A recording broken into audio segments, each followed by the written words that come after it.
और मेरे को बोल रहा चलो, मैं जा रही हूँ।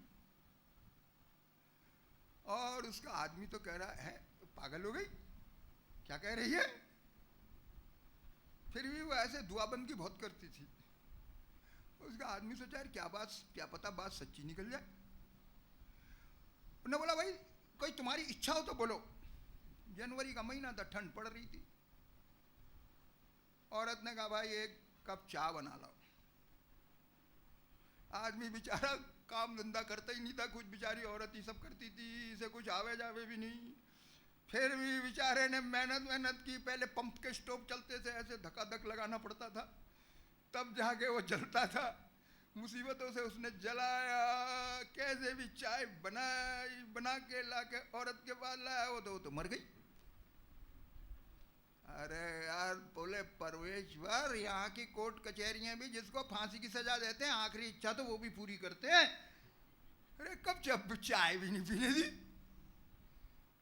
नहीं पीने दी, उसकी मर्जी,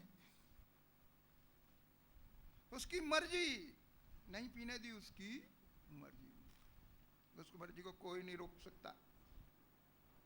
एक प्रभु का दास है पॉल थंगैया, नाम तो आपने भी सुना होगा। और वो गुजरात में आया, अहमदाबाद में, उनका असिस्टेंट पास्टर था। वो भी आ रहा था टीम के साथ, वैन आ रही थी, एक्सीडेंट हो गया, उसकी डेथ हो गई। उसके पास एक बेटी थी, एक उसकी पत्नी गर्भवती थी, ऐसी हालत में भी हो गई उसकी डेथ। और ये प्रभु के दास को बहुत बुरा लगा, यार ऐसे कैसे हो गया, ऐसे कैसे हो गया, ये तो उपवास में चला गया। प्रभु तूने ये क्या कर दिया, प्रभु तूने ऐसा क्यों किया, मुझे बता तूने ऐसा क्यों किया, मैं तो उपवास तोड़ूंगा ही नहीं, तू बता ऐसा क्यों किया, क्यों किया। उसने अपनी गवाही में बताया। तीसरे दिन उसको एक आवाज आई। क्या आवाज आई, इंग्लिश में वो बोलता है, इंग्लिश में से आवाज आई, shut up, it is not your business, it is my business, don't interfere in my business. तेरे को बड़ा पादरी बना दिया तो तू मेरे से भी झगड़ा करने लगेगा। अबे मेरी मर्जी है, मैं कुछ भी करूं, तू अपना काम करे जा। उसने थैंक यू बोला, उपवास तोड़ दिया। खुदा के हाथ में है। अयूब के 10 बच्चे मार दिए, अयूब कहता तूने दिया, तूने लिया, तेरा नाम। घर तो सबको जाना है वापस भाई, कोई जल्दी गया, कोई देर में गया। ये दुनिया हम सबको छोड़ना है। ये दुनिया हमारा घर नहीं है, इसमें अपना दिल नहीं लगाना है। एक आदमी स्वर्ग में चला गया, उसको बोला देख बेटा तू सुधर जा, अभी भी तेरे पास टाइम है, और अगर तू नहीं सुधरेगा ना तो तेरे को नरक में जाना पड़ेगा। वो बोले क्या साहब मैं भी बहुत बिजी हूँ, दुनिया में भाई झूठ बोले बगैर गुजारा होता नहीं है। आपने कह तो दिया सब झूठों का भाग नरक में है, लेकिन दुनिया में होता ही नहीं है, तो मैं क्या करूं, रिश्वत दिए बगैर कोई काम ही नहीं चलता है, तो मैं क्या करूं।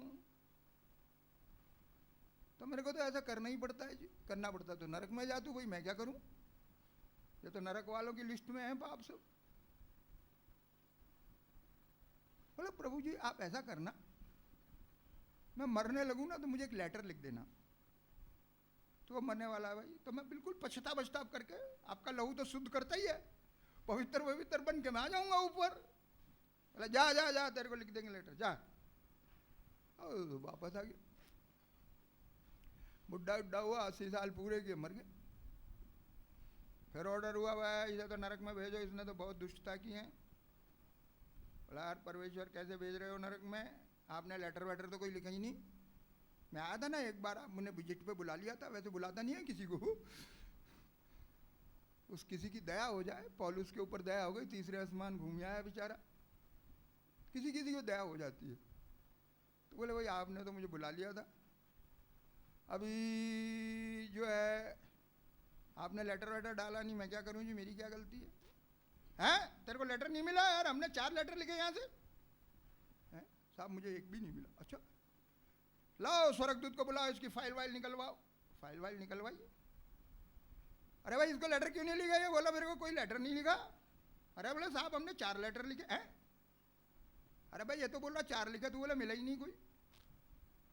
अरे कब कब लिखा? अरे साहब ये 50 साल का हुआ, इसके बाल सफेद कर दिए हमने कि ऊपर जाने का टाइम होता है, इन्हें रंग लगा के फिर काले कर लिए। लेटर का एक्शन ही नहीं लिया कुछ, तो मैं क्या करूं साहब, हमने तो कर दिया था सफेद। बोलते क्यों बे ऐसा हुआ था क्या? हाँ साहब ये तो जरूर हुआ था। अबे तो यही लेटर आते हैं हमारे यहाँ से, कोई कागज वागज नहीं है हमारे यहाँ।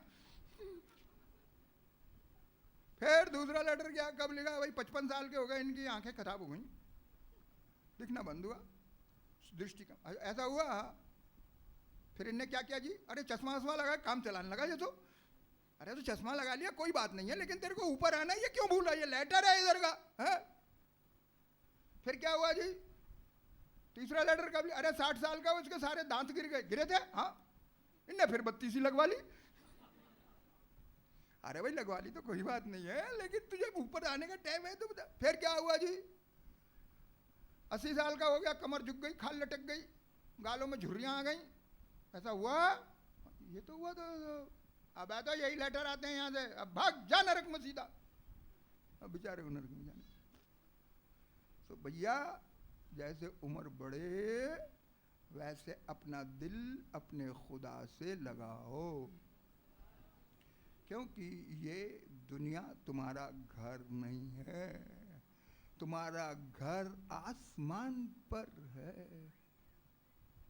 हमारा बाप आसमान में है। हे हमारे पिता, कहाँ पर है तू? पाताल में कि आकाश में कि स्वर्ग में? अरे भैया स्वर्ग में बाप है हमारा। हमारे 2 बाप हैं, एक दुनिया में एक ऊपर है। असली वाला ऊपर है, ये तो नकली है यहाँ का, क्योंकि इसे तो छोड़ना ही पड़ेगा एक न एक दिन। हम इसे नहीं छोड़ेंगे, ये हमें छोड़ जाएगा। तो ये कोई पक्का असली परमानेंट बाप थोड़ी है। असली परमानेंट तो ऊपर है भैया, ऊपर। पढ़ो यूहन्ना 14:1।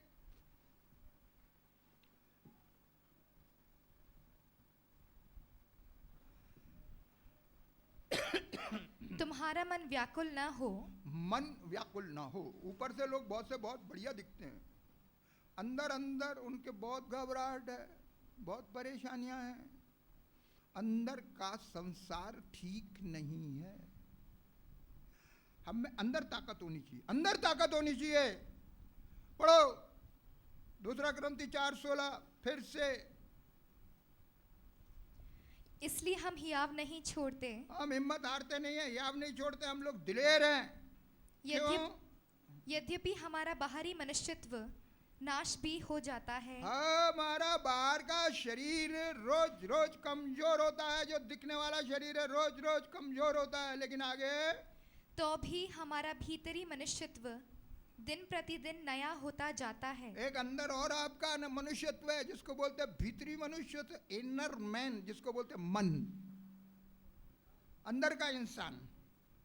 इसमें रोज रोज ताकत बढ़ रही है, ताकत बढ़ रही है, ताकत बढ़ रही है, ठीक है। तो इसलिए हम हिम्मत नहीं छोड़ते हैं, हम हियाव नहीं छोड़ते। बाहर का नाश होएगा, नाश होने दो। हम इसको नाश होने से बचाने की कोशिश करेंगे तो भी नाश होगा, नहीं कोशिश करेंगे तो भी नाश होगा। लाजर भिखारी भी मर गया और धनवान भी मर गया, मरना तो सबको ही है भैया, लेकिन मरे बाद कहाँ जाना है? अंदर क्या ताकत है? आज सुबह सुबह मैं यहाँ घूमने गया, यहाँ मंदिर है, ये गीत बज रहा था बहुत बढ़िया। क्या गीत बज रहा था? मरने के बाद सब कष्ट खत्म हो जाएंगे और मरने के बाद सबका मोक्ष हो जाएगा। हमने कहा ये बढ़िया बात बोली। वो बोलता है मरने के बाद सबका ऑटोमेटिक मोक्ष है, क्योंकि ऊपर कोई पाप पाप है नहीं, तो करेगा कैसे? तो मोक्ष हो गया। एक शमशान घाट पे लिखा मोक्ष द्वार। अरे वाह भैया, बहुत बढ़िया द्वार तो यही है, जयपुर में है, जहाँ मैं रुकता हूँ वहाँ पर ही है। और मैं तो रोज उस मोक्ष द्वार में ही जाके वहाँ सुबह उठ के दुआ करता हूँ। लेकिन उसी के सामने एक मंदिर है और बहुत बड़ा, उसके आगे ग्राउंड भी है, वहाँ लोग घूमने भी आए मंदिर में, वहाँ तो भीड़ लगी रहे, लेकिन इस मोक्ष द्वार में कोई आता ही नहीं है। मैं रोज यही देखता हूँ, सामने भीड़ लग रही, बिल्कुल आमने सामने, बीच में एक छोटी सी सड़क है पतली सी, और इधर भी और उधर भी। जैसे यहाँ बैठे हैं वहाँ मंदिर है, वहीं पे वो उनकी बजरंग दल की शाखा भी लग रही है, और वो ब्रह्म कुमारी वाले भी हा हू चिल्लाते हैं उधर, और सब अपना अपना कर रहे हैं, लेकिन करेंगे वही एरिया में। और ये इतना बड़ा एरिया है शमशान का, बड़ी बेंचें पड़ी हैं यूं, ये एक आदमी नहीं भटके, एक आदमी नहीं भटके। एक दिन तो एक आया भाई, मैं कहा चलो ये आया इसी से कुछ बात करो। वो आया, बोले साहब लकड़ियाँ यहीं से मिल जाती हैं या कहीं से लानी पड़ती है? ये लकड़ियों का क्या काम? मैं कहा भैया मैं कोई इंक्वायरी ऑफिस में नहीं बैठा हूँ, ये तो ये नंबर लिखे हुए वहाँ फोन पे देखो, लकड़ी वाले का नंबर ये है, ये इनसे देख के यहाँ करो। मैं तो यहाँ प्रार्थना करने आता हूँ, भगवान का नाम लेने आता हूँ, ये मोक्ष द्वार लिखा है ना तुमने, आता जाता तो इसमें कोई है नहीं, मैं तो आता हूँ। ये बहुत बढ़िया बात है, बहुत बढ़िया बात। मरना याद करो, खुदा की तरफ ध्यान जाए। ऊंट सुई के छेद से निकलेगा, धनवान नहीं जा सकता स्वर्ग में, नहीं जा सकता। एक तो बोले साहब हम तो धनवान हैं, हम स्वर्ग में जा ही नहीं सकते। फिर हमारा आपका क्या संबंध? आप यही कहोगे दौलत खत्म कर दो जी, गरीबों को बांट दो बेच के, बाइबल में यही लिखा है। और हम तो बेच नहीं सकते, हमने बहुत मेहनत से कमाई है, तो हमें जाना ही नरक में है। फिर हम आप क्या? तो मैंने उसको बोला भाई देख, मैं तो वकील हूँ, हर तरीके के आदमी से बात करता हूँ, जो तू कर सके, जो मैं कहूँ तू कर, और स्वर्ग में चला जाएगा। दौलत की बात ही नहीं करूँगा तुझसे। हाँ दौलत के अलावा आप कुछ भी कहेंगे मैं करने को तैयार हूँ। अच्छा मैं कहा निकालो, मत्ती 27:57 पढ़ो।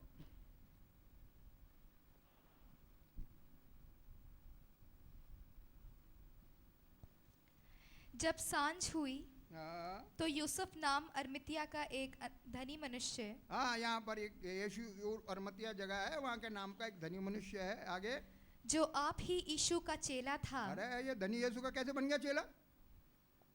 यह बाइबल कानून की किताब है, वकील लोग कानून की किताब से ही लड़ते हैं। एक वकील एक को कानून की किताब से फांसी पे चढ़वा देता, दूसरे को रिहा करा देता। तो यह कानून की किताब है। यीशु मसीह ने कहा धनवान जाएगा ही नहीं स्वर्ग में, ऊंट सुई के छेद में से निकल जाएगा। यहाँ लिखा एक आदमी धनवान है और यीशु मसीह का चेला भी है। अरे यीशु मसीह आपने ऐसा चेला कैसे बना लिया? आप तो धनवान को बोलते हो नरक में जाएगा, ये आप धनवान जा ही नहीं सकता, ये तो चेला कैसे बना लिया? कैसे बनाया जी? आगे पढ़ो।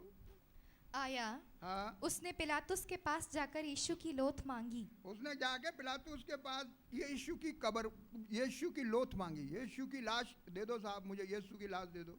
धनवान आदमी है, इसकी चलती भी होगी। तब पिलातुस के पास पहुंच पाया। अच्छा भाई चलो, मरमरा तो गई है यीशु, अब ये साहब कह रहे हैं चलो लाश इसको दे दो, दे दो, उसमें क्या बात है, दफन तो कर रहे हैं। उसके आगे बढ़ो। इस पर पिलातुस ने दे देने की आज्ञा दी। इस पर पिलातुस ने क्या किया? दे देने की आज्ञा दी। हाँ यार चलो जी चलो, दे दो दे दो। उसकी बड़ी अप्रोच होगी, तब तो वहाँ तक पहुँचा होगा। और वो कुछ नहीं लेने आया जी, मरा हुआ शरीर यीशु का मुझे दे दो जी, चलो। यीशु ने कहा, उसने पिलातुस ने कहा चलो भाई दे दो दे दो। उसके आगे बढ़ो। यूसुफ ने लोथ को लेकर, यूसुफ ने लोथ को लेकर उसे उज्जवल चादर में लपेटा, उसे उज्जवल चादर में लपेटा, और उसे अपनी नई कब्र में रखा। हाँ, उसने उसको कहाँ रखा? किसकी कब्र में? अरे ये तो इनने पहले से ही अपनी कब्र खुदवा ली। ये कैसा आदमी है? जहाँ इसने अपने मकान बनाए, बंगले बनाए, सब कुछ किया, वहाँ इसने अपनी कब्र भी खुदवाई। भाई क्यों? अरे भाई मेरा ये शरीर है, इसमें जाके सड़ेगा, असली मकाम ये है इसका। माँ के गर्भ में बन के तैयार हुआ और इस 6 फुट के खड्डे में जाके सड़ के खत्म होएगा। उसने बोला ये गड्ढा पहले से ही खुदवा लो यार, और अपन रोज आके यहाँ विजिट करा करेंगे, देखेंगे भैया यही अपना एंड है। धनवान है।